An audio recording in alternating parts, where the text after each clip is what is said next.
Muy buenas tardes, muy buenas noches a todos los amigos del canal del Piano de Sam. Estoy aquí una vez más. Ya sabéis que tengo este objetivo, este proyecto de traer personas al canal con historias increíbles, con historias pues dignas de ser contadas y dignas de ser escuchadas.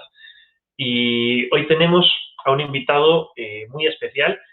Se va a presentar él, pero bueno, él se presenta a sí mismo como marino de la Armada Española y ha vivido, pues, seguro muchas anécdotas en este mundillo de la Armada. Ha estado seguramente muchos meses o años incluso de su vida embarcado en un portaaviones y además eso le ha llevado a lugares conflictivos y además es autor del libro Las fronteras del mundo y bueno, creo que tiene una faceta literaria muy interesante, así que nos va a contar muchísimas cosas y ya lo tenemos por aquí preparado, así que vamos a saludar a Juan G. Calderón.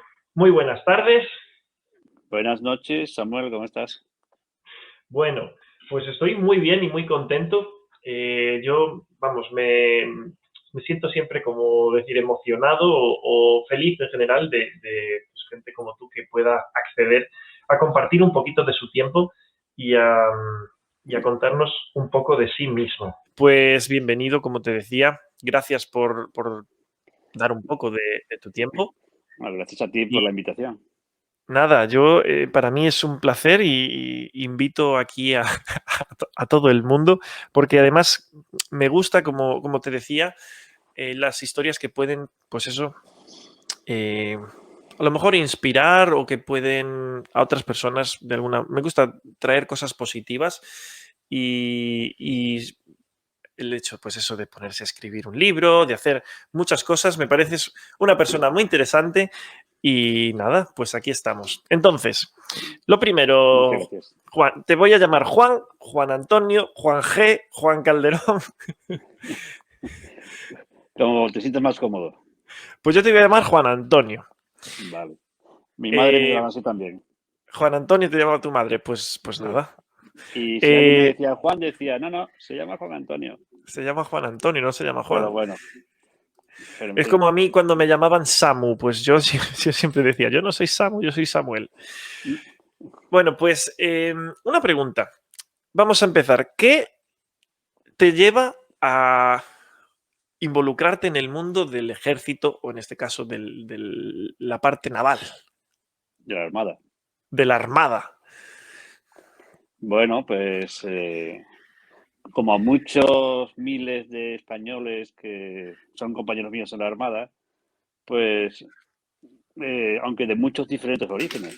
Hay mm, Curiosamente, hace unos días hablaba con un compañero y yo le preguntaba de la Armada y le preguntaba, ¿y tú? Porque nos estábamos conociendo recientemente, ¿y tú dónde eres? Ah, pues yo soy de un pueblecito de Salamanca, tal cual, Castilla, y cómo se te dio a ti por la Armada. Entonces, hay miembros de la Armada de todas partes de España, de todos los orígenes de España, muchas veces de los orígenes más insospechados.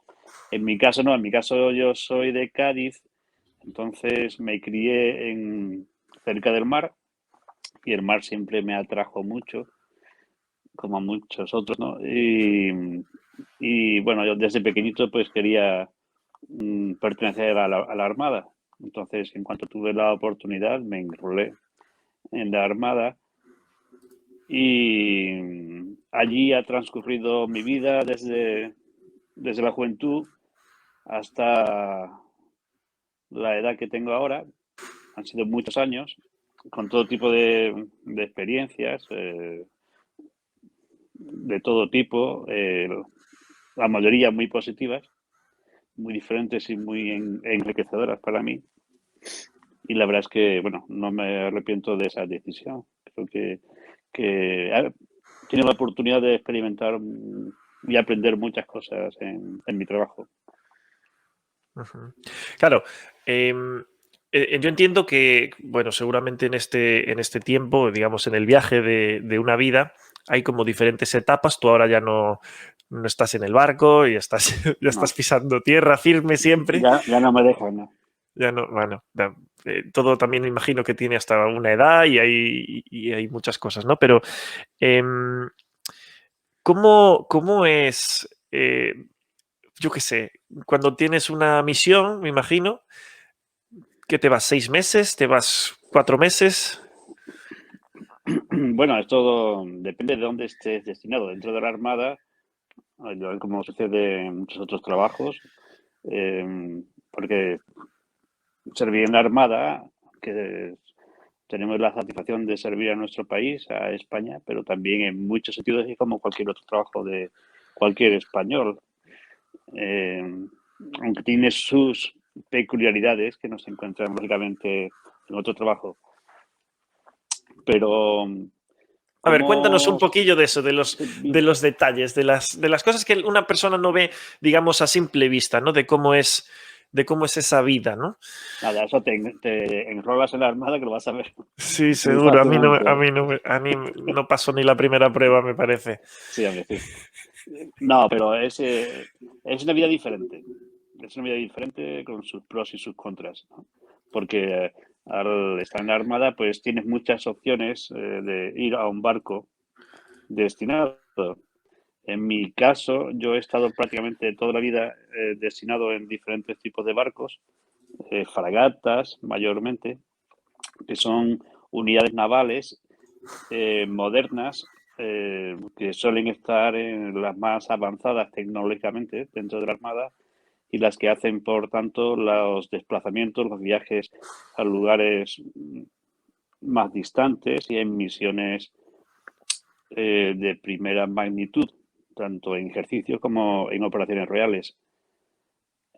Entonces, decías antes de que si pasamos tiempo fuera de casa, sí, lógicamente cuando nos desplazamos a una misión que está bastante lejos, y ahora mismo en estos momentos hay compañeros, hay españoles en la Armada, pues, en concreto, que están en diferentes partes del mundo eh, en misiones de mantenimiento de la paz o de vigilancia o de protección o de, o de ejercicio. Entonces, cuando te desplazas a estas zonas, pues lógicamente tienes que pasar tiempo lejos de casa.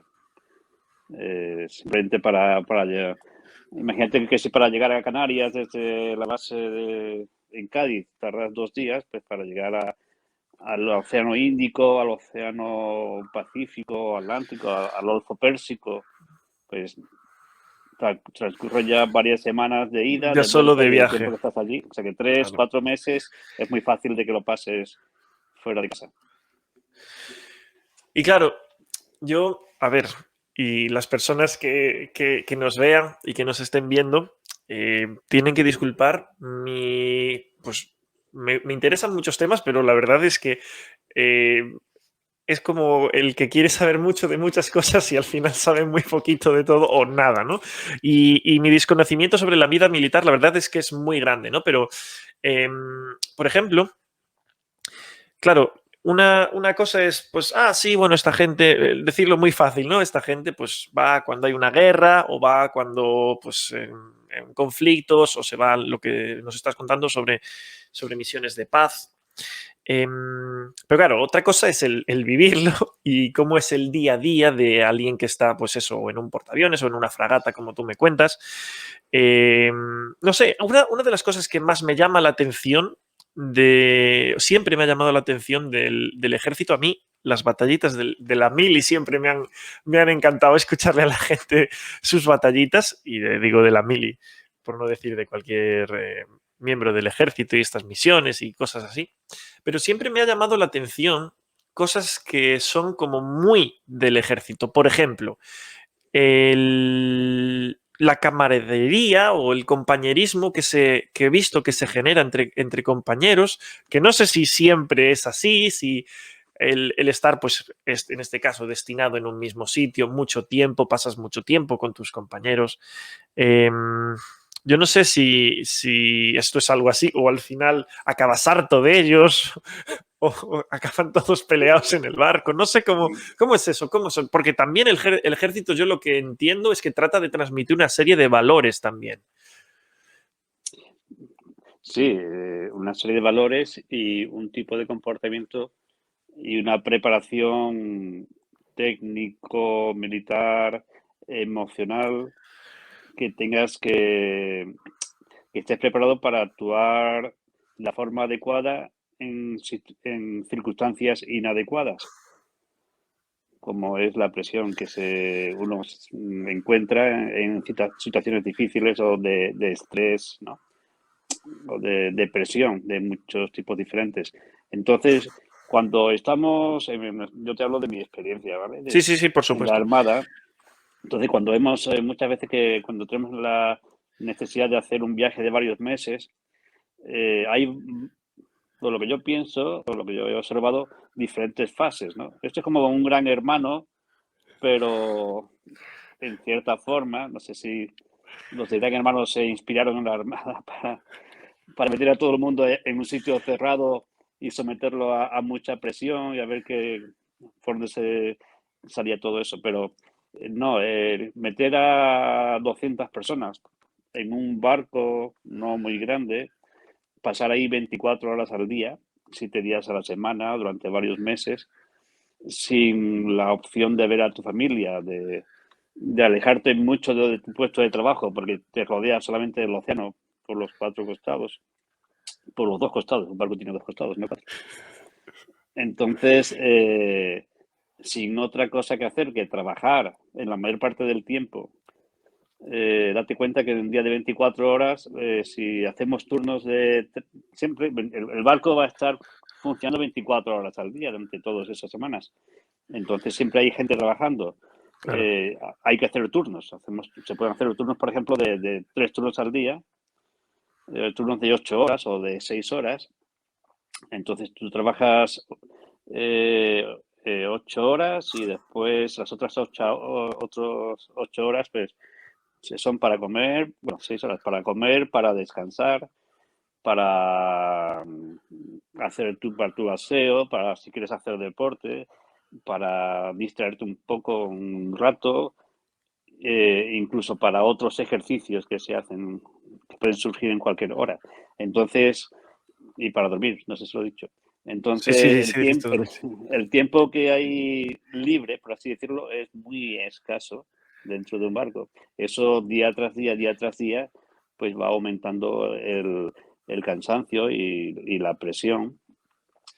Eh, Quizás estamos durmiendo, los que estamos en nuestro rato de descanso, y de repente, pues, o salta una alarma o se inicia un ejercicio espontáneo, en el cual hay que todos practicar lo que es abandonar el buque. Hay que hacer un ejercicio de abandono de buque, Claro. Sí, sí, porque porque hay que estar preparados ante hay que cualquier. simular. O, Claro. claro, o ejercicio de hombre al agua. Se ha caído alguien al agua. Todo eso involucra un ejercicio, porque si alguien cae al agua accidentalmente, pues todo el mundo tiene que movilizarse y ir a sus puestos y contabilizar a todos para averiguar quién se ha caído, intentar identificarlo, a la vez que otros están intentando encontrar dónde puede haber caído. Si es de noche, imagínate la dificultad de encontrar a alguien que se cae al agua Wow. durante la noche. Entonces, todo eso requiere un adiestramiento que no se consigue de una sola vez. Y que O un será muy ejercicio, continuo, imagino, ¿verdad? claro, hay que hacerlo continuamente. Y hay ejercicios, el más importante, o uno de ellos es el zafarrancho de combate, ¿no? Si de repente entramos en combate y toda la situación del barco cambia radicalmente y cada uno tiene que dejar lo que está haciendo, ir a sus puestos de combate.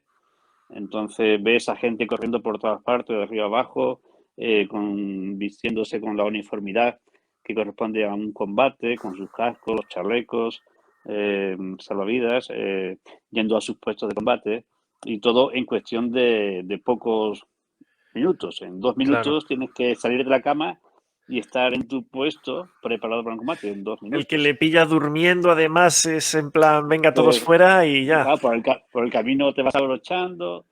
Entonces Jolín. todo eso lo ejercitamos muchas veces hasta que se hace, o hasta que consigue hacerse de la forma más efectiva posible, porque la base de todo, la base del éxito está en el entrenamiento. No podemos hacer nada sin una preparación, sin un entrenamiento. Y entrenar pues significa perder tiempo de descanso y Claro. dedicar mucho tiempo al entrenamiento. Eso hará que cuando el día que tengamos que enfrentarnos a una situación real no haya que improvisar, sino Ujú. que estemos lo más preparados posibles. Me estás recordando mucho, Juan Antonio, a estos días, bueno, no sé allí dónde estás tú, pero estos días se estrenó aquí en Amazon Prime una serie sobre los geo y sobre la preparación de los geo. Y uno de los instructores básicamente decía eso, tenemos que estar totalmente preparados para cualquier imprevisto y todo se basa en la preparación, preparación, preparación y la táctica, ¿no? Entonces, Ujú. ¿cómo podemos hacer que ante una situación adversa que nunca sabes por qué cosa te puede salir? Pues haciendo simulacros de esto, preparándote mentalmente, físicamente, etcétera, ¿no? Una pregunta, ¿qué, digamos, en este ambiente, en este, pues eso, en el barco y tal, cuál era tu función? Yo tengo entendido que tú reparabas, no sé si aviones o helicópteros, ¿puede ser? O tenías que hacer, imagino que habrá que hacer muchas cosas. Sí, bueno, cada uno tenemos una especialidad dentro Ajá, de la Armada. Mi especialidad, bueno, están los que se dedican a la cocina, los que se dedican claro. a artillería, porque es un barco militar, los que llevan cañones y otro tipo de armas, ¿no? Misiles y tal. Están los que se dedican a oficinas, es otra especialidad. Los que están en el puente de mando y en la zona de cubierta, que son los que se dedican a la navegación y a las maniobras marineras. Están los que se dedican a la electricidad, los que se dedican a electrónica, a los ordenadores y el equipamiento electrónico.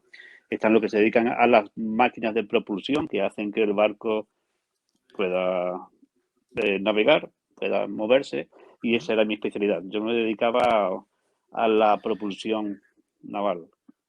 Entonces, muchas de las horas las pasaba en los controles de propulsión. Cada barco es diferente. Hay barcos de vapor, de calderas, de motores, de turbinas de gas, barcos eléctricos como el Juan Carlos I, que es un portaaviones muy novedoso porque es un barco eminentemente eléctrico. Qué Fue curioso. un hito en la Marina Europea, en en su construcción. Bueno, una vez que fue ya votado y estaba en funcionamiento, pues fue un hito en lo que es la propulsión naval, al ser un barco eléctrico. Entonces, mi especialidad ha sido siempre la propulsión y por tanto he pasado muchas horas en las cámaras de máquinas de los barcos y en las cámaras de propulsión. Yo me acuerdo, ahora que has mencionado el Juan Carlos I, yo me acuerdo que hace muchos años fui, creo que contigo, a ver, creo que ese, porque era un portaaviones y claro, ahí estuve, pues tengo algunos vagos recuerdos de aquello, pero claro, dices que era muy pequeño, aquello se me hacía a mí un mundo, pero también cuando uno es más bajito eso es lo que tiene. Y recuerdo sobre todo, la pista de aterrizaje y esa es una de las sensaciones de decía, es que estoy en un sitio donde estos aviones que están aquí, que bueno, eran cazas, ¿no? Es que salen y nos contaban cómo los cazas pues, pueden subir así en vez de no tener que hacer como los aviones corriendo. Bueno, muchas cosas así, ¿no? Como no tener que, para despegar, no tener que, no sé cómo se dice, no tener que coger velocidad poco a poco. Y más bien la pista de aterrizaje tenía que ver con el aterrizar porque los cazas como que podían ascender. Bueno, mil cosas, ¿no? Que explicaban de todo. Y recuerdo aquello como decir, bueno, pero es que ¿cómo puede ser que esto flote? ¿Cómo puede ser que haya eso? Pues barcos de aviones con pistas de aterrizaje que cada avión, pues oye, no es que sea, no es que sea un dron, es que yo le digo avión, pero es un caza, ¿no? Me llamaba mucho la atención. Es que no me he olvidado de aquella experiencia por la impresión tan grande que me llevé. Y bueno, sí, la verdad que no, desconocía esto de la importancia que tiene, digamos, el Juan Carlos I a ese respecto. Bueno, es el buque insignia de la Armada Española, porque como tú dices, es un portaaviones. No solamente es un portaaviones, portahelicópteros, Sí, es un helicóptero, sí, sí. buque polivalente porque también es un buque para asalto anfibio. Es decir, por dentro es un barco muy grande, su cubierta de vuelo que tú mencionabas, más o menos mide el tamaño de dos campos de fútbol, o el largo de dos campos de fútbol, unidos entre sí. es la pista de despegue y de aterrizaje de los aviones y helicópteros, pero lo que es su casco, o sea, su cuerpo, es en parte hueco, de forma que puede albergar en sus bodegas, siendo unas bodegas muy grandes, y allí puede albergar vehículos anfibios, tanques, camiones y lanchas de desembarco para efectuar operaciones anfibias, o sea, desembarco de soldados y vehículos en playas, para tomar una playa. Aparte de eso, el barco también está diseñado para ser como ayuda humanitaria o traslado de personal, evacuaciones de personal civil en zonas de conflicto. Entonces puede alojar a una gran cantidad de población, de personas que en algún sitio conflictivo haya que evacuar urgentemente. A la vez tiene un hospital con varios quirófanos Wow. y otras dependencias sanitarias que puede pues dar asistencia médica durante bastante tiempo en zonas muy conflictivas. Entonces es un barco polivalente, pues es un barco para la Armada tan importante, no por su tamaño, sino por la capacidad de Claro. maniobra, de utilidad que tiene. Qué interesante. Estaba pensando, lo que estabas hablando de los lugares conflictivos, que me gustaría entrar un poquillo así O sea, tú quieres entrar en el en meollo. salseo, en el meollo. A ver, yo sé que tú has estado en algunas operaciones, de hecho, de las que cuando, pues, yo qué sé, hace algunos años, cualquier persona en la televisión había oído hablar. Yo me acuerdo de oír hablar de, pues, por ejemplo, de la isla de Perejil. Yo no sé si tú estuviste por ahí, eh, porque sé que la Armada movilizó, no sé si era una fragata o si algo, y yo recuerdo además con el tema de la isla de Perejil había un vídeo que alguien había grabado y que decía, cuidado que esta gente dispara, cuidado que esta gente dispara. Había un vídeo que pues no sé quién estaría hablando ahí. Y luego también yo tengo entendido que estuviste con el tema de la piratería también en Somalia. No sé si me puedes contar o de estas cosas o de otras. Y No, yo bueno, te cuento que después te por cierran el favor, canal, eso es cosa tuya. no me cierres. Hay palabras que se censuran, pero bueno, pues mira, qué honor que te censuren, yo qué sé. Por Señores, algo darle a positivo, sí, like, sí. ya sabéis, por si acaso, compartirlo, Por si es la última entrevista. por favor. No, el perejil. Pues el perejil, además de una planta aromática, es un islote cerca de Ceuta y cerca de Marruecos. Y bueno, allí sí tuve la oportunidad junto con muchos otros que también estuvieron allí involucrados, porque eso se involucró a mucha gente, estuvo allí pues de una forma o de otra coordinados y operando para que el Brexit volviese a recuperar la La soberanía, ¿no? soberanía que tenía antes y que le corresponde, que es la española. Ujú. Entonces, de una forma lo más eficaz y a la vez pacífica posible.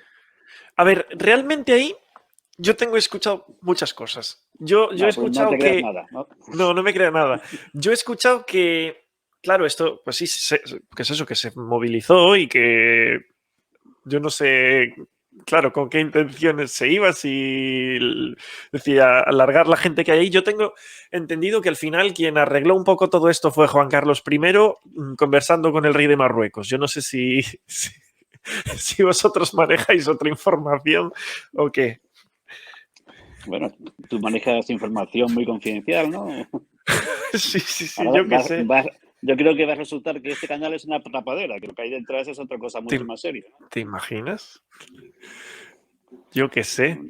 A ver, a lo mejor No, eso es un rumor o un secreto a voces. Yo tenía entendido que, bueno, que había una buena relación entre Mohamed y Juan Carlos I y bueno, que claro, eso en sí, parte de... claro.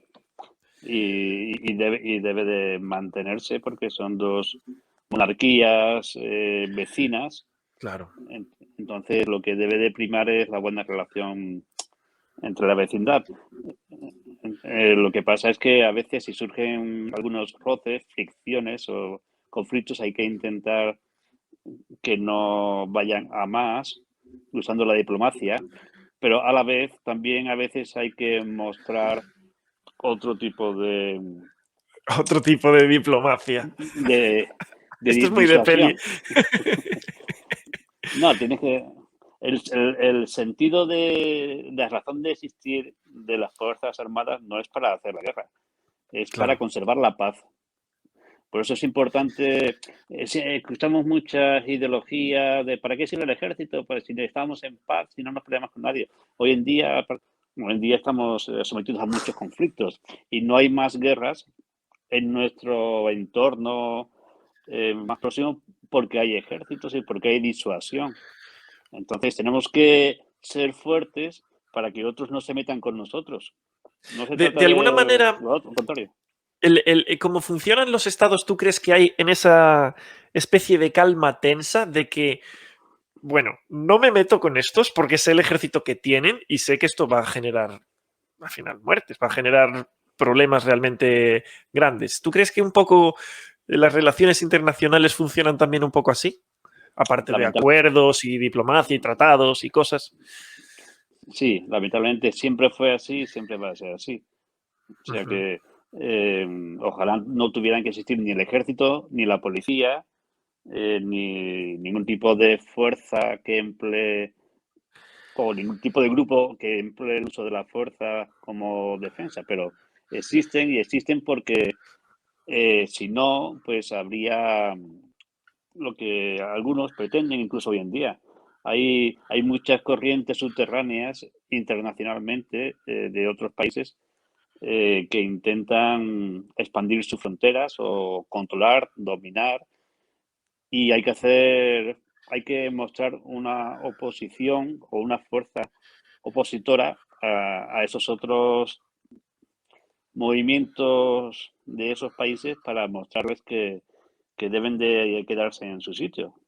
Claro. Es un poco lo que Entonces, pasó, yo así recientemente se me ocurre un poco lo de Afganistán, que sí, mientras están los americanos allí, parece que todo va bien. En el momento en que se van, ya toman el poder y vienen los talibanes y adiós, ¿no? Un poco este sí, tema.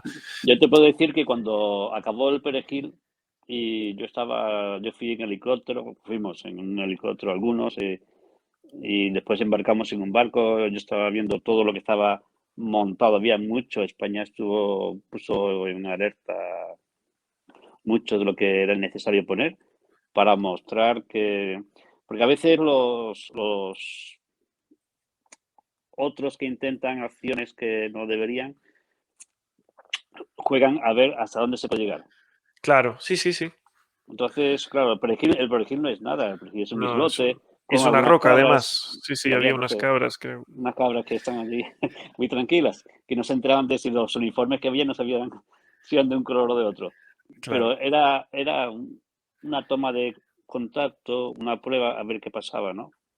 Pues yo me acuerdo que la población, perdón, la población en Ceuta, cuando ya todo acabó y se recuperó la normalidad, yo salía a la calle con mis compañeros y ahí en Ceuta y yo se me ponían los vellos de punta cuando la gente mayor se nos aproximaba y nos abrazaba.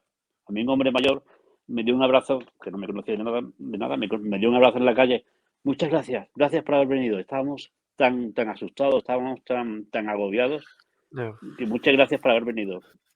Entonces, claro, eso hay que estar allí y entender cómo ellos se sentían, los ceutíes, al ver la amenaza que estaba tan cerca, al otro lado de sus puertas. Y al fin y al cabo, ya, esto es yo que sé, son cuestiones nada más de geopolítica a lo mejor, pero al fin y al cabo, bueno, Marruecos ya hizo la marcha esta hacia el Sáhara Occidental en su día y como la sensación que siempre han transmitido es que siempre quisieran recuperar Ceuta, Melilla y todas estas cosas, ¿no? Pero bueno, no Bueno, nos vamos a eso meter, es, no, eso es otra historia, claro, porque sí, Ceuta nunca fue marroquí, ya, ya, ya, ya.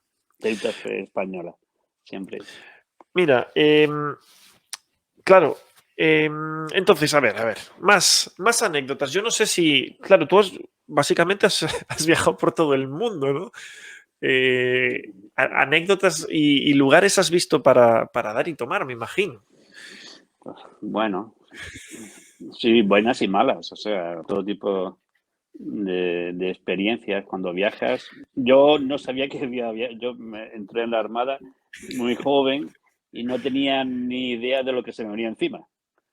Y después he ido a sitios que, en barcos, en misiones que en mi vida imaginé que iba algún día a estar en esos lugares y que posiblemente no iría nunca por mi propia voluntad, porque algunos de los lugares generalmente los conflictos surgen en las zonas eh, con más dificultad del planeta, en zonas muy pobres, donde no existe esa fuerza defensiva y otros pueden venir y hacer lo que No. quieren en esos países, en esas zonas. Entonces, sí, he tenido la oportunidad de ver muchos lugares diferentes, pero si tú me preguntaras qué se aprende cuando se viaja tanto, ¿Qué se aprende cuando se viaje tanto? buena pregunta.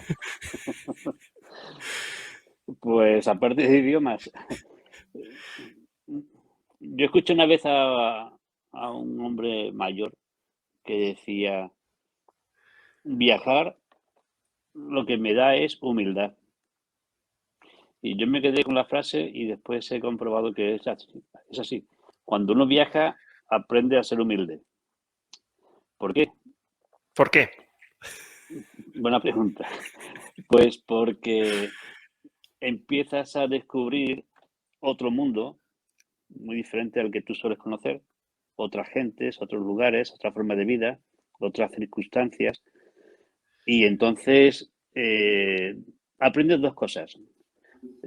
Aprendes que tu país no es tan malo, que tú tienes muchas cosas buenas en tu país, que tienes muchas comodidades, una forma de vida, y yo hablando de España, una forma de vida muy agradable, que vale la pena vivirla.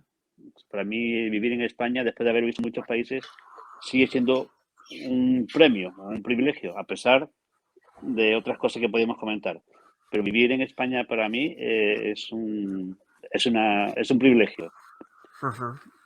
Entonces aprendes a valorar lo que tienes porque ves que otros no lo tienen y ves cuando tienes que ver, y ya vamos a los extremos, pero cuando ves a otros que tienen que ir y caminar kilómetros para poder llenar una botella, una vasija de agua, una garrafa de agua, o que aún no tienen electricidad, no tienen sanidad, infinidad de cosas que para nosotros son totalmente Habituales, ¿no? invisibles, habituales, porque no nos fijamos en ella, porque quién se para a pensar por qué sale agua de un grifo cuando tú abres el grifo tantas veces al día? Pues esa acción, para una gran parte, para millones de personas, eso no existe. Eso de Ya. abrir el grifo en tu casa y llenar tu vaso de agua. Tienen que caminar mucha distancia para poder tener acceso a agua potable. Y además no tenemos nada que hacer para conseguirlo. De hecho, quienes lo han hecho han sido siempre otras personas, ¿no? Antes que nosotros. Entonces, exactamente, entonces el viajar te ayuda a reconocer, a valorar lo que tienes. Pero al mismo tiempo, de la otra forma, también te enseña que no eres el mejor del mundo, que ni tu Claro. pueblo, ni tu ciudad, ni tu país, somos los mejores. No, en cualquier parte del planeta encontramos gente muy buena o mejor que nosotros y encontramos tradiciones y culturas que todas son válidas. Porque de todas, yo al menos de todas he aprendido algo. Yo he aprendido la hospitalidad y la palabra, o sea, la importancia de la palabra en países muy pobres.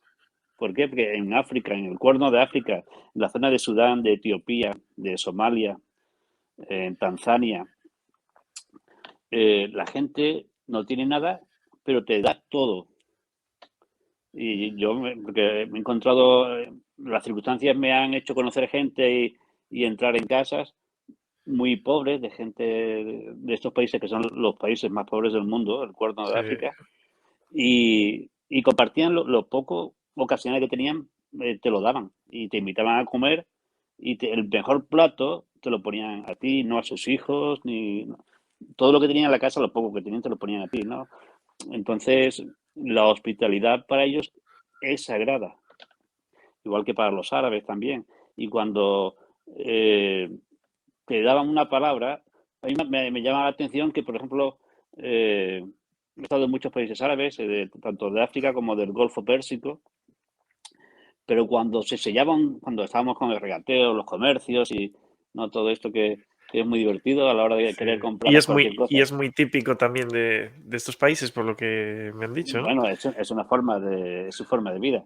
Claro. Pero cuando acaba el trato, el mercadeo, y te dan la mano, esa es la palabra, esa es la firma, ¿no? Y una vez que ha terminado el trato, ahí se estrechan las manos y la palabra es sagrada también. Entonces, yo esas cosas me fijaba y a veces me contrastaba con algunos casos en nuestro país que a veces no le damos tanta importancia a la palabra que damos, ¿no? Tiene que estar Ujú. todo escrito y firmado porque si no, no vale. Ya. Pero a mí me ha enseñado a ser más humilde porque hay mucho que podemos aprender de todas las otras culturas. Muy Aunque también interesante. también era divertido, pues, hablando de los árabes, si algún día vas a estos países árabes, tú sabes que las principales ciudades árabes pues tienen los zocos, que son los mercados, y allí puedes encontrar pues casi de todo. Eh, por ejemplo, ¿en dónde fue? En Bahrein, está en el Golfo Pérsico, cerca de Kuwait y de los Sí, Emiratos sí. Árabes. Pues en Bahrein, me acuerdo un día que estábamos en el zoco. Y bueno, yo al principio era un poco verde para esto, pero después empecé a fijarme cómo lo hacían ellos y la verdad es que aprendí a regatear muy bien. Y además, si no regateabas, se molestaban, porque no puedes. Te dice, ¿esto cuánto cuesta? Y te dicen, 20 ¿Cuánto me dinares. das? 20 dinarios. Y si tú le das lo que te piden, o sea, algunos que te ponían mala cara. Ya está, no vas a. ¿En serio? No, así, así no, Tan poco así no importante funciona. soy, ¿no? Entonces, no, yo le cogí gusto también a eso. Y bueno, era muy curioso porque si tú vas a un zoco de estos, al final ponte un reloj de mala calidad, quítate el anillo y zapatos que no sean. Porque ellos se fijan Claro. para ver digamos, el nivel de vida del comprador, de la persona. Se fijan en el reloj que llevas, el anillo y los zapatos. Y esas tres cosas son una seña de identidad de tu poder adquisitivo. Claro. Entonces, yo me ponía un Casio de estos baratitos de plástico Casi. y lo enseñaba así para que vieran que yo no. Pues me acuerdo un día, bueno, en Bahrein me llamó la atención que estaba el barrio, hay un barrio que llaman Barrio de los Andaluces. Y también Interesante. encontré una Plaza de Sevilla. Y esto en medio de la ciudad, a miles y miles de kilómetros de España, ¿no? Ajá. Estaba en el mercado, en el Zoco, y estaba aquí con el vendedor de turno, negociando con él, ya no me acuerdo qué iba a comprar, alguna cosilla pues, de recuerdo para la familia. Y, y al final, porque claro, ellos también quieren saber de dónde eres. Y según de dónde seas tu procedencia, pues te dan un precio u otro. Si eres Claro. alemán, americano o tal. Y yo decía, no, yo soy español. No soy americano, no me pongas Baja, precio baja, de baja, alemán. baja. Baja, baja. Y uno me dice, ¿español? Sí, sí. Digo, dice, ¿pero de dónde? Digo, de Andalucía. Pero yo le dije del Andalus, para que me entendiera. Esto era medio inglés, medio árabe. Claro, como se pueda. Del Andalus. Y se le pusieron los ojos así en órbita. Del Andalus. Hermano, hermano, hermano. Y me dio un abrazo, casi se puso. El hombre se emocionaba. Yo creo que no era una estrategia comercial. Ya Se, bueno. se le dio una alegría ver a alguien de Al-Ándalus allí, porque para ellos Al-Ándalus sigue estando vigente. Ellos Ya, tienen un sí, sí. recuerdo de la antigua Al-Ándalus como un paraíso para ellos, ¿no? Entonces tienen sentimentalmente o emocionalmente algunos lazos. Me dijo, hermano, yo un abrazo. Le dije, bueno, vale, ahora vamos a negociar, pero a precio de hermano, ¿eh? A precio de hermano. Qué bueno. Pero sí, la verdad es que es muy enriquecedor poder viajar si viajas con los ojos abiertos y con el corazón abierto.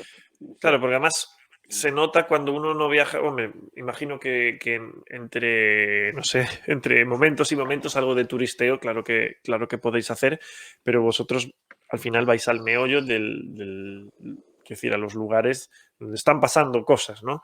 Entonces estáis más a pie de calle, más a pie de donde sea y tal, ¿no? Em, Tú quieres la cla- portada, ¿no? Tú estás buscando la portada. No, sí, simplemente estoy pensando, es decir, si alguien va de turisteo o si va de, pues yo que sé, a ciertos sitios, pues hay cierto tipo de experiencias que seguramente no va a vivir, ¿no? Sí, No sé. claro, claro. No, y hay países que nunca vas a ir de turismo, Claro, lo que me has dicho porque o no son, pues la gente está en el Sudán o ciertas claro, cosas, cierto tipo de experiencias, seguramente alguien, pues va a ir con sus guías, va a ir con sus historias, no tienen absolutamente nada que no ver con lo son, que... no Claro. son recomendables para un occidental. Algunos países, por la zona, el momento político en el que viven, pues no son recomendables en Ya, plan para viajar. turista. Mm. Más cosas. A ver, Juan Antonio. Los Entonces, los piratas, piratas de Somalia, que me sí, habías dicho que me ibas a comentar algo de los piratas. ¿Qué pasó en Somalia? ¿Qué has tenido pero que con, hacer allí? con tantos piratas como encontramos en España. A ver, yo tengo un poco la idea de qué pasó un poco en Somalia, pues por las noticias que recuerdo, que pues Somalia era un país, hubo, pues básicamente hubo golpes de Estado, hubo creo que hubo hasta algo parecido a una guerra civil, si no me equivoco, y además estaba controlado por eso de la piratería, o sea, eh, se ponían a secuestrar al que pillaran por ahí, a pedir rescates y demás, y creo que hubo un problema, ya que en aguas, no sé si de la zona, estos piratas, pues eso, secuestraban pesqueros y secuestraron a algún pesquero español. Y yo sé que hubo acciones ahí por el medio para intentar recuperarlo. Bueno, eso no hay. O sea, los piratas siguen estando allí hoy en día. Sigue igual el La, tema en Somalia, la, jolín. sí, sí, la piratería en aguas de Somalia sí, porque Somalia es un país sin un gobierno estable, en el Ajá. que eh, estaba gobernado por diferentes bandas o clanes guerreros y ahora algunos grupos terroristas se están apoderando del control del país, con lo cual la piratería, que es una fuente de suministros económicos, pues va a seguir. Por eso, ahora mismo está en vigor lo que ya estaba antes, o sea, se mantiene todavía lo que se llama la Operación Atalanta, Ajá, que sí, me suena.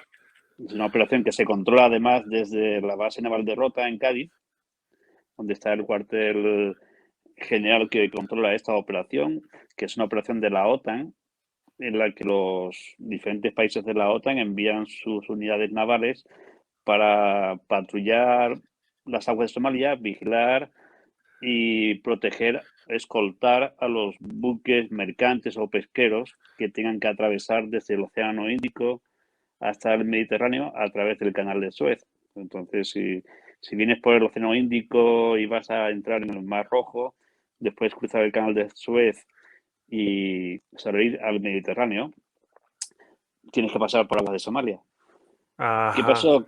Que Claro, es una zona los... muy transitada entonces.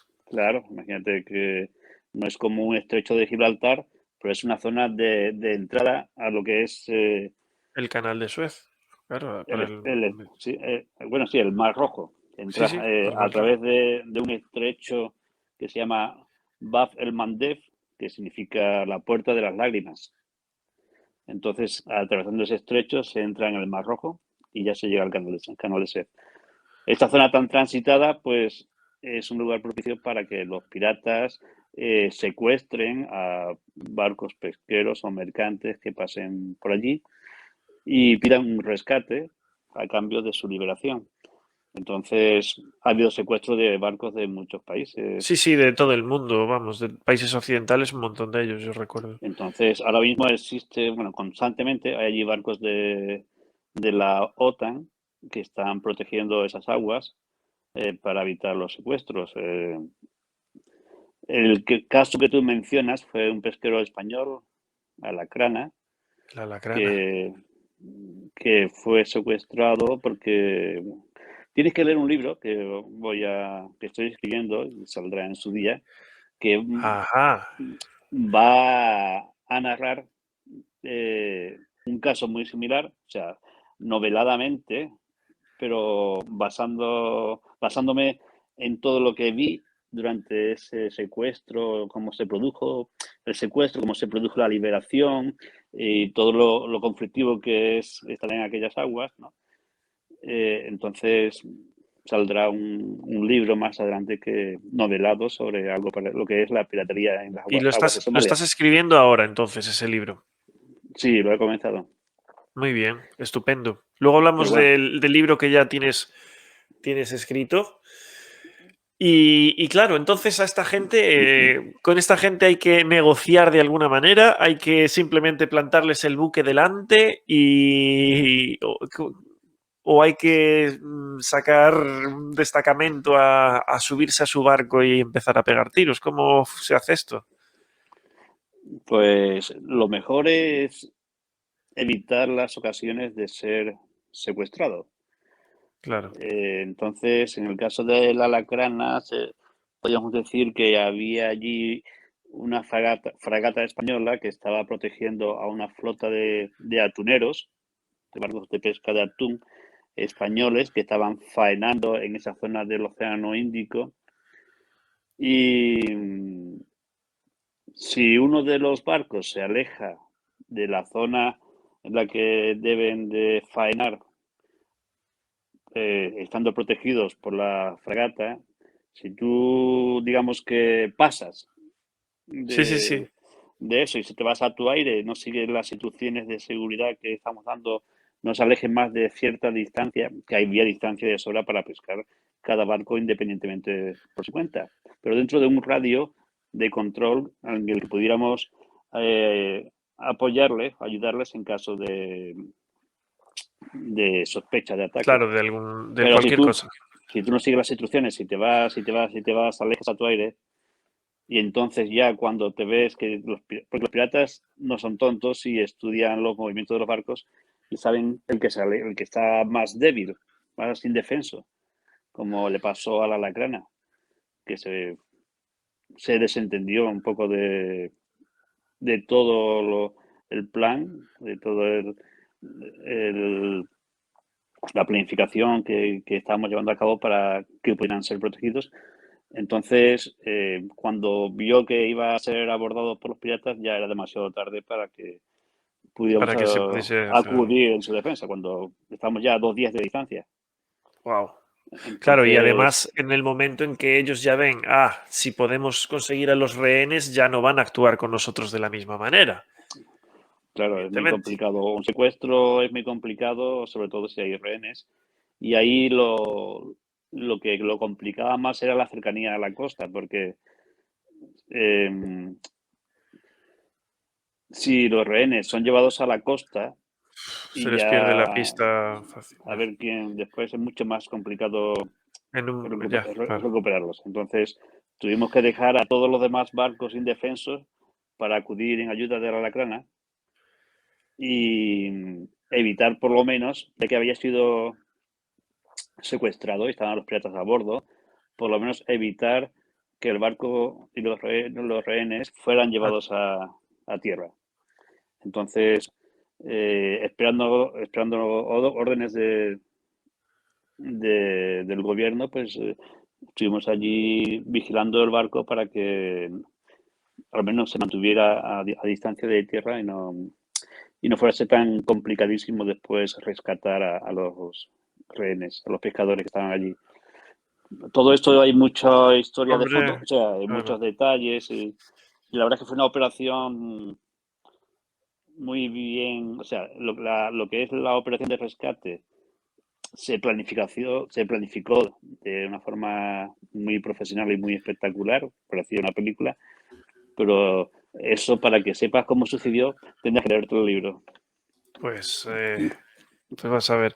Lo imagino que no puedes decir el título del libro todavía o estas cosas, pero bueno, Sí, se estaremos llama pendientes, no sé. Monzón en Seychelles. Monzón en Seychelles, perfecto. A ver, dos cosas más, Juan Antonio. ¿Cuál es la experiencia que tú dices? Por esto estoy yo en la Armada. Y también, si quieres contar, cuál es la peor experiencia que tú dirías que has vivido estando en la Armada. O sea, ¿cuál es la mejor y la experiencia peor? Bueno, la mejor, ahora mismo no pienso en una experiencia específica, Algo que te haya sino, marcado, algo que te haya, yo qué sé. no, me ha marcado eh, tener la oportunidad de viajar mucho, eh, descubrir otras culturas, otros países, otras gentes.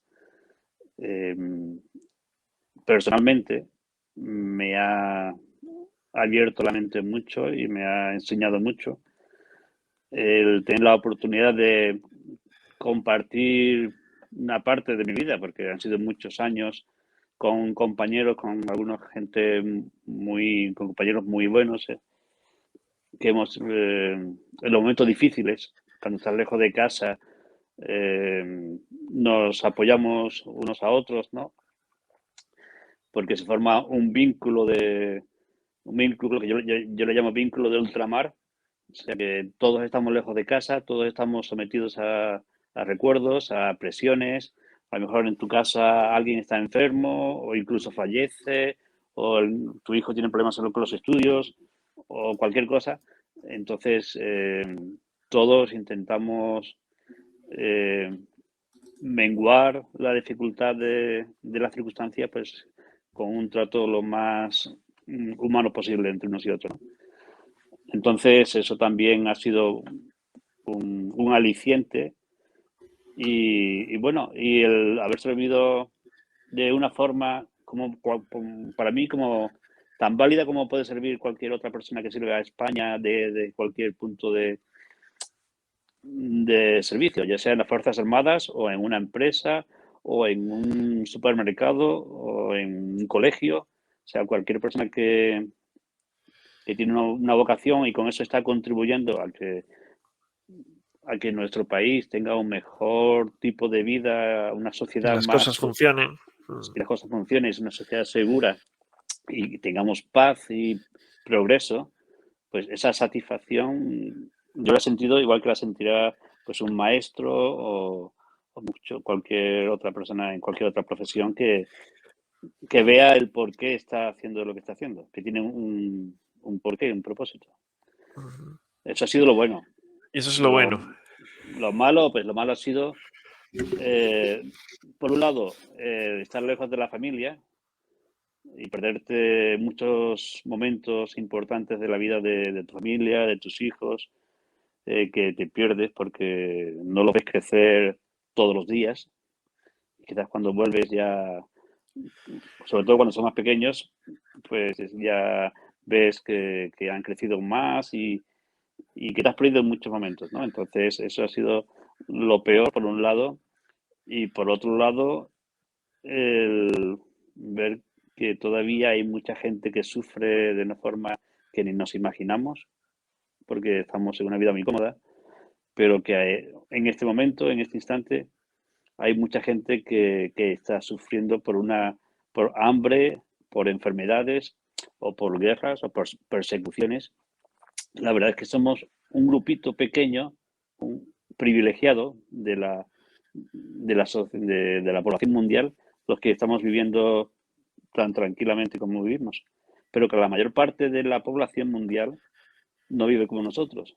y están sufriendo por las consecuencias de otras guerras, de hambre o de enfermedades o de pobreza. Entonces, el saber que todavía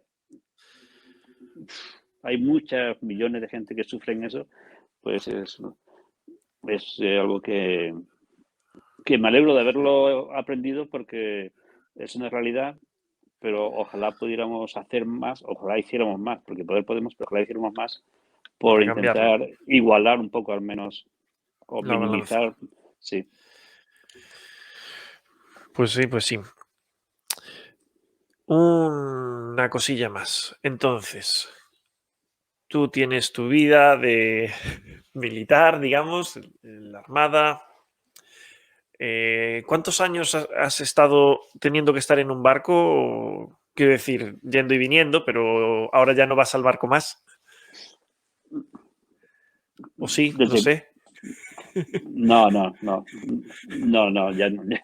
ya no. Ahora estoy, como tú ves, eso no es un barco. No parece un barco, pero bueno, hay No. camarotes muy lujosos.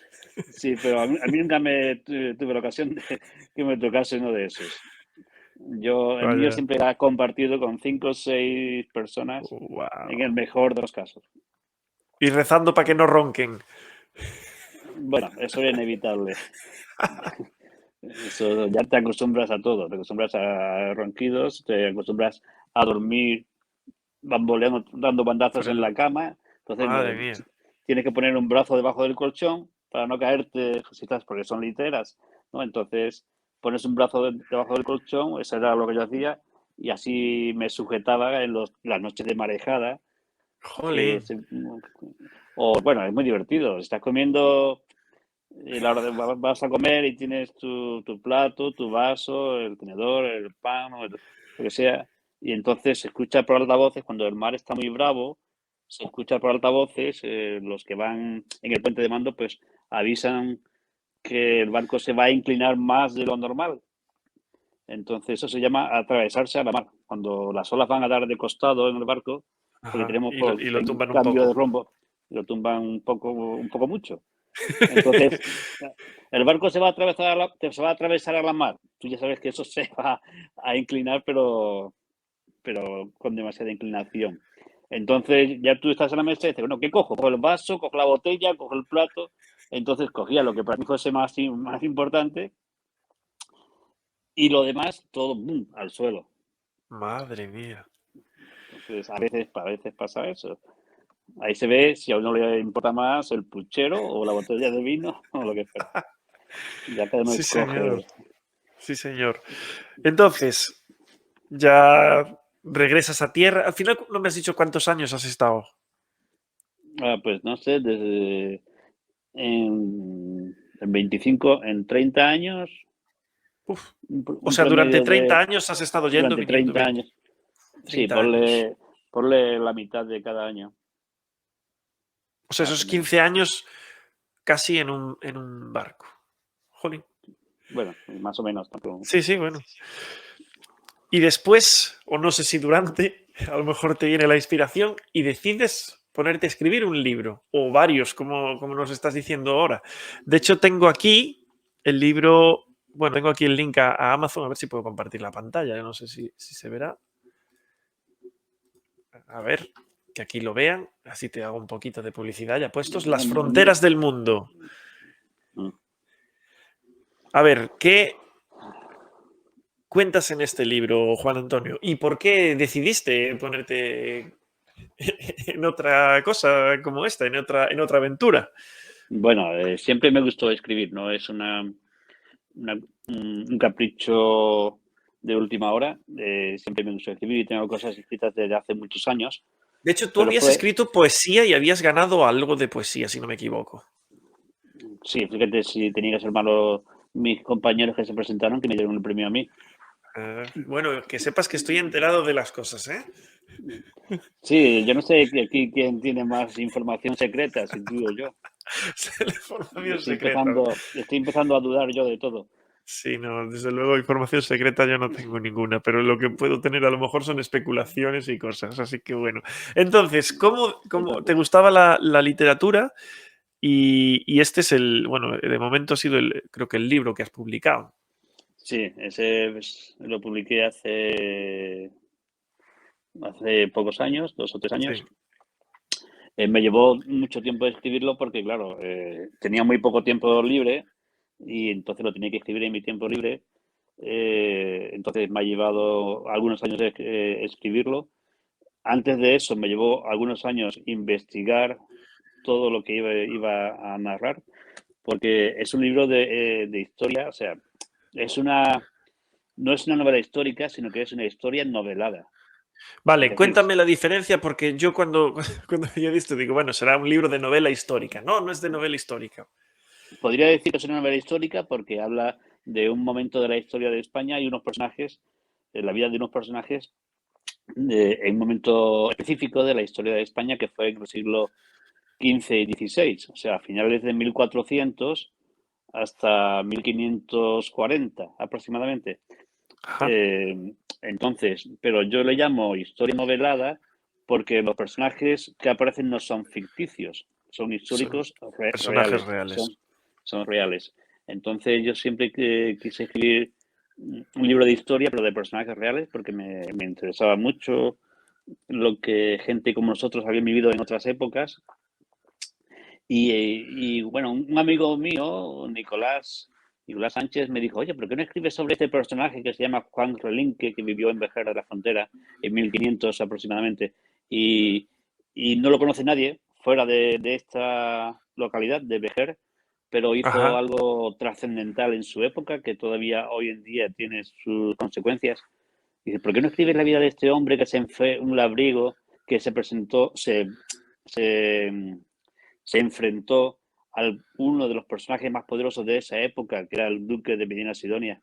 Por qué no escribes la historia de este hombre? Yo dije, vale, te acepto el reto, pero yo pensé, pero para escribir la historia de este hombre que vivió en 1500, tengo que primero saber qué pasó en 1500 en España, en la zona en la que él vivía, cómo era la gente, cuál era la forma de pensar, qué sucedió en esa época, qué sucedió en España en esa época. Empecé a investigar y me llevó eso durante varios años, buscando por todo tipo de fuentes, ¿no? Y a medida que iba investigando, empezaron a surgir de la historia personajes que estaban ya enterrados en la memoria, yo creo que colectiva de todos nosotros, y que cuando yo, para mí también, y cuando yo empecé a descubrir la vida de estos personajes, de hombres y mujeres que vivieron en esa época y lo que hicieron tan trascendental y lo poco que se sabe de ellos hoy en día, pensé, esto hay que contarlo, y la vida de este hombre, la vida de esta mujer, lo que ellos hicieron, todo esto es súper interesante, eso merece la pena que se vuelva a conocer, porque además lo que hicieron tuvo un impacto en su época increíble en la historia de España. Ajá. Entonces empecé a reunir información de estos personajes y a enlazarlos entre todos de una forma que fuese verídica, tal como sucedió. Y fueron creciendo las páginas y las páginas que lo tengo aquí, de este libro, las fronteras del mundo, Sí, y sí, fueron es creciendo las. pequeñito además. Sí, un kilo 900. Uf, Así que, pero son casi 1000 páginas. Eran más, pero tuve que recortarlas. claro. Pero tengo la satisfacción de que cualquiera que lea se puede creer tranquilamente lo que el libro narra, porque habla de personajes de nuestra historia y de hechos y de lugares que están descritos y detallados con la mayor precisión posible, la mayor verosimilitud posible. Entonces, si tú lees el libro algún día, puedes leer con la tranquilidad de que te puedes creer lo que estás leyendo. Que Yo lo sucedió, en tengo verdad. pendiente, sinceramente. Yo dije, bueno, voy a intentarlo leer antes de esta entrevista y dije, no tengo Sí. tiempo, lo siento. Pero Bueno, vamos, lo has haré llegado, algún día. has llegado al título, que ya es Sí, sí, un al avance. título había llegado. No, al título estuve bastante siguiendo un poco cuando estabas haciendo, pues eso, las presentaciones del libro, aunque tú no lo supieras, de hecho, lo vi por bastantes redes sociales y demás, y dije, Ah, mira, qué bien le va Juan Antonio. Pues muy interesante. Y ahora te metes en otro proyecto sobre Somalia y la piratería. ¿Para cuándo? bueno, ¿Y el anillo para cuándo? Exacto. Bueno, para cuando llegue el momento. Para cuando llegue el momento. Estoy con la segunda parte también de esta historia, Ah, porque ajá. ahora mismo estoy en Inglaterra, entonces estoy en Londres y parte de algunos de los sucesos que pasaron, que se van a narrar en la segunda parte, sucedieron aquí en Inglaterra en 1500 y tienen relación con España. Entonces estoy también, aprovechando que estoy aquí, pues estoy recopilando información para la segunda parte de las fronteras del mundo. Entonces estoy también involucrado en eso, así como en otras cosas. En otras cosas también. Te iba a decir, que no sé si lo quieres decir, entonces, ¿qué estás haciendo en Inglaterra? Pues intentar a ver si consigo convencer a Boris Johnson de que lo del Brexit fue una locura. Lo llevas un poco fastidiado, ¿eh? Hay mucha gente que lo piensa aquí, ¿eh? Sí, ¿verdad? Bueno, Sí, sí. Hay muchos que se están dando cuenta ahora también. eso te iba a decir. Algunos seguramente que no lo pensaban y a lo mejor ahora sí que lo piensan. Bueno, pues llevamos 1 horita y pico, Juan Antonio. Yo creo que nuestros oyentes están todos ya hace tiempo durmiendo, ¿no? Sí, lo que pasa es que han dejado seguramente la sesión iniciada y el móvil y todo, así que nada. Ah, bueno, pues Te tienes unos agradezco mucho. oyentes muy fieles. Tengo unos oyentes. Tengo poquitos, pero bueno, poco a poco tengo que decir que estamos creciendo en este canal. Ya soy afiliado de Twitch, así que Ah, bueno. Y para todo el mundo que lo sepa, esta entrevista está siendo grabada, iba a decir va a ser grabada, ¿no? Está siendo grabada y la subiré al canal de YouTube después. Juan Antonio, una última cosa que te voy a pedir y ya te libero. gracias. Necesito a todo el mundo que invito aquí al canal, me gusta que nos dejen con un consejo, especialmente para la gente joven, para pues alguien que esté un poco lidiando con pues, las decisiones que tienen, yo que sé, los jóvenes adultos o no, en estos días de que pues las cosas parece que no están muy bien, ¿qué puedo hacer con mi vida? Alguien que esté pasando, pues no sé, un tipo de estas situaciones. Tú desde la experiencia, no sé si desde la experiencia quieres decirlo como militar o simplemente como persona o ser humano, pero me gustaría que dejaras algún tipo de consejo. Y además te voy a poner así, en grande. Para poner más presión, ¿no? Vale, gracias por eso. Bueno, pues yo consejos, no soy la persona idónea para dar consejos, Pero ahora lo eres. pero ante esta tesitura, más que un consejo, doy mi experiencia, ¿no? Y es que cualquiera de vosotros, cualquiera que quiera conseguir algo en su vida, que se proponga una meta. Vamos a ver si regresa. Aquí está. Nos has dejado, nos has abandonado justo en el mejor. Yo digo, esto ni que estuviera preparado, porque digo, mi gran consejo para todos vosotros Eso, es... eso demuestra que no debía de decir nada. O ha Nada, sido nada. Vamos a hacer un segundo intento, si te parece bien, Juan Antonio, y ya te dejo irte a dormir. No te preocupes que aquí es una hora menos. Yo tengo ventaja. Bueno, pues me dejas ir a dormir a mí. Yo qué sé. Eso sí. Bueno, pues como decía, antes de que se corte otra vez, si tienes algún sueño, algún proyecto, meta en la vida, que sepas que puedes conseguirlo. Yo te pongo, por ejemplo, este libro, este ladrillo de mis páginas. Me costó mucho. Muchas de estas páginas están escritas en medio del mar, en medio de marejadas, porque era el único tiempo que tenía disponible para escribir, mi tiempo libre, pero navegando. Entonces, cuando yo empecé a escribir este libro, hubo muchas personas que no creyeron que sería capaz de escribirlo. Y cuando lo tenía terminado, la mayoría de las personas no pensaban que iba a encontrar nadie que me lo publicase. Pero yo creía en esto, creía en que tenía posibilidades, creía en lo que había hecho y que valía la pena. Ya tenía la satisfacción de haber hecho algo, ¿no? Como eso. Pero creía aún así que podía encontrar un lugar en el mercado editorial, es decir, que alguna editorial lo publicase. Y cuando la mayoría de las personas me decían que eso es muy difícil, eso es imposible, incluso recibía cartas de algunas editoriales que me decían que gracias, pero no, porque estamos muy saturados y no recibimos obras para publicar nuevas. Pero encontré una editorial y me lo publicó. Y cuando salí publicado, hubo gente que empezó a leerlo. Y la gente que lo ha leído, pues muchos de ellos me han dicho que les gusta mucho, ¿no? Que lo han disfrutado mucho. Entonces, algo que empezó siendo muy difícil, solamente una idea hipotética o un deseo, cuando se trabajó con constancia, con perseverancia, a veces costaba mucho, escribir no es fácil, a veces estaba cansado, o era muy tarde por la noche, o me privaba de ir a algún otro lugar, a hacer otra cosa diferente, pero quería terminarlo. Entonces yo fui capaz de completarlo y encontré la forma de que saliese a la luz. Y ahora la satisfacción es que está ahí, ¿no? Para vosotros puede ser igual. Cualquier meta, cualquier ilusión, objetivo que os propongáis, sois capaces de hacerlo, sois capaces de conseguirlo. Si yo pude, vosotros también podéis. Solamente hay que hacerse un plan y luchar por él con insistencia, con perseverancia, hasta conseguirlo.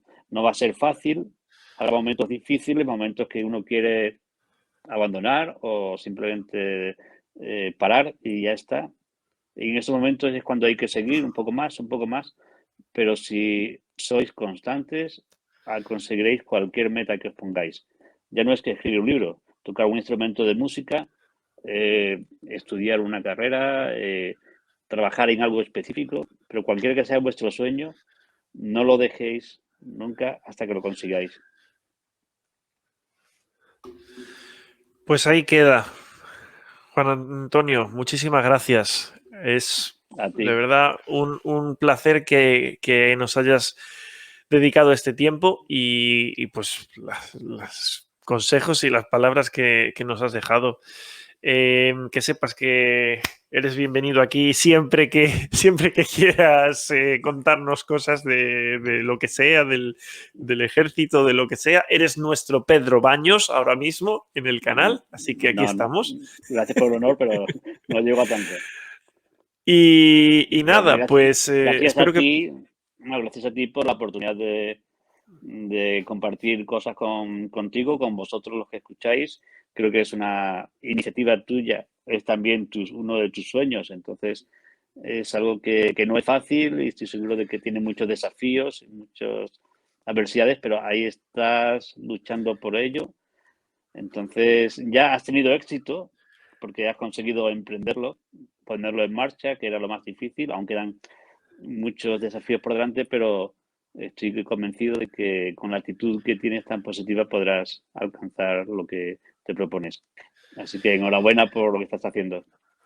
Pues gracias a ti. Esto es un canal humilde que, digámoslo así, recién empieza, pero pues es un proyecto, como tú decías, con muchísima ilusión, ¿no? Nada, muchísimas gracias a todos los que nos han acompañado por aquí, a los que nos habéis saludado por el chat también, y te mandan por aquí un abrazo, Juan Antonio. Pues bien recibido y devuelto con mucho cariño. Muy bien, pues te voy a ya despedir, si te parece, y nada, lo que te he dicho, que muchísimas gracias y que nos vemos en otra ocasión. Vale, hasta pronto, gracias. Hasta luego, Juan Antonio. Y bueno, señores, pues eso, muchísimas gracias por haber estado aquí este tiempo. Como decía, era una persona que tenía muchas ganas de traer aquí porque sé que ha vivido muchas cosas interesantes. Nos ha contado seguramente que unas poquitas, pero el tiempo es el que es. Y mucho ánimo en todas las cosas como él nos ha dicho. Ya sabéis, os he puesto por ahí que podéis comprar su libro. Tengo aquí el link a Amazon y lo dejaré también debajo en la descripción del vídeo. Nos vemos pronto con más entrevistas. Tengo algunas personas pendientes, así que a ver qué tal. El próximo será seguramente un buen amigo, que es un compositor de música de videojuegos, que trabaja de hecho desde su casa y que hace unos proyectos súper chulos. Y estoy pendiente de algunas personas más. Así que estad atentos. Hasta entonces, nos vemos, un saludo y hasta otra.